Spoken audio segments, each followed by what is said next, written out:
Ya, jadi tadi sampai sini ya. Untuk data berpasangan, jadi jangan lupa untuk mencari, langkah pertama adalah mencari dulu rata-ratanya ya, rata-rata dari sequence ini. Setelah rata-ratanya, kita cari variansnya, atau simpangan, bukan varian, simpangan dari sequence ini. Nah, kalian rumusnya begitu ya, dibagi akar N. N-nya dari mana? N-nya, datanya ada berapa? Ada 10. Berarti N-nya 10. Ini tabel T, cari di tabel T. Berarti cari di tabel T 0,05.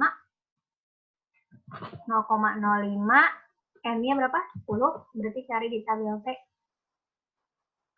0,05. Tabel T 10. 10 ya? dB min 1. 2,262. Ini dB-nya ya. Derajat bebasnya.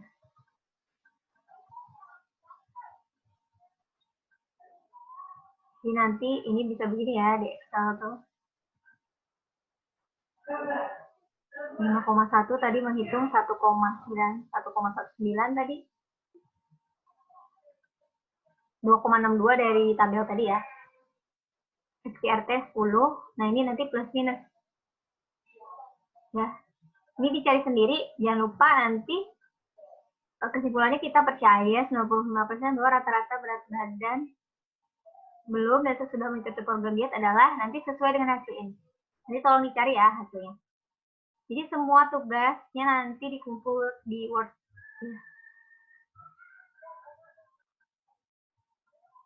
Tugas ini nggak usah ya.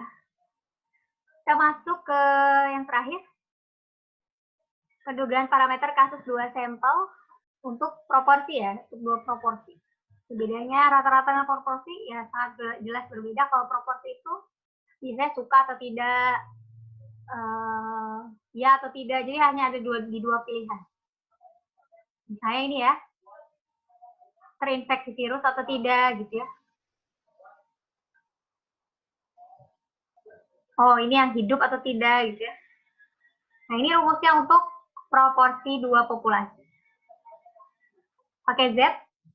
Ingat kalau Z alfa per 2, kalau misalnya dia 5%, mintanya langsung aja kita tulis berapa nilainya? 1,645 ya. Nah, berarti nanti kalau mengerjakan ini, ingat ada grup 1, grup 2. Boleh yang mana aja yang pertama. Boleh 36% dikurangi 60%, nanti hasilnya minus, tidak apa-apa. Kalau mau dibalik, 60% dikurangi 36%, silahkan. Ya. Tinggal di sini dicari aja ya selisihnya berapa. Kalau 36, selisihnya berapa? 64, 0,64. Yang ini 60, berarti ini 0,40% gitu. 0,40. N1 N2 nya berapa? Lihat di soal. 50 ya.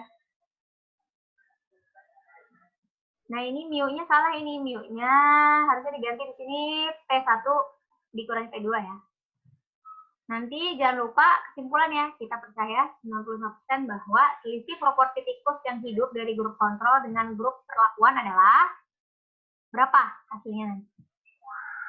Seperti itu ya untuk pertemuan hari ini. Ini ringkasannya, jadi ingat kalau mau mencari saham kepercayaan, lihat dulu dari soal dia tipe datanya apa, binomial kah? Binomial itu tadi yang ya atau tidak gitu ya, atau suka atau tidak, hidup atau tidak. Nanti kita pakai rumus ini, proporsi. Satu contoh atau dua contoh? Kalau satu contoh pakai P yang satu contoh, dua contoh pakai yang selisih dua proporsi. Untuk kuantitatif gimana? Dilihat dia satu contoh atau dua contoh. Kalau satu contoh, lihat mu-nya. Dia mencari mu ya. Mu itu dia nanti ada pakai Z atau pakai T ya. Ada ragam populasi atau enggak, ada diketahui informasi terkait ragam populasi atau tidak. Kalau ada informasi terkait ragam populasi, jadi pakai apa? Z. Kalau tidak ada informasi terkait ragam populasi, pakai apa? T. Sama yang dua contoh juga, begitu ada 3 rumus ya. Kalau ragam populasi diketahui, langsung pakai Z. Kalau tidak diketahui, ada diasumsikan sama, ada diasumsikan beda. Biasanya ada keterangan di soalnya diasumsikan sama, diasumsikan beda. Kalau tidak ada, berarti tinggal dipilih aja salah satu.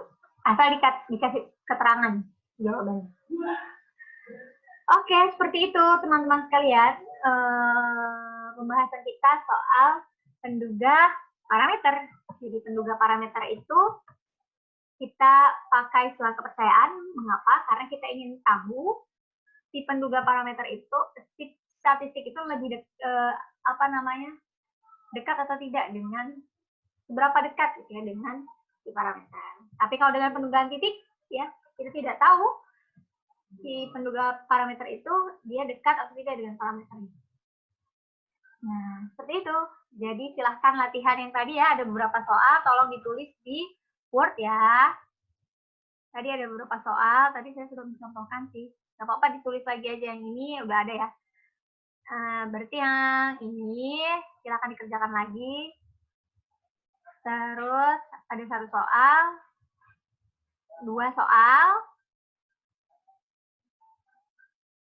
3 soal, 4 soal. Ya, ada 4 soal.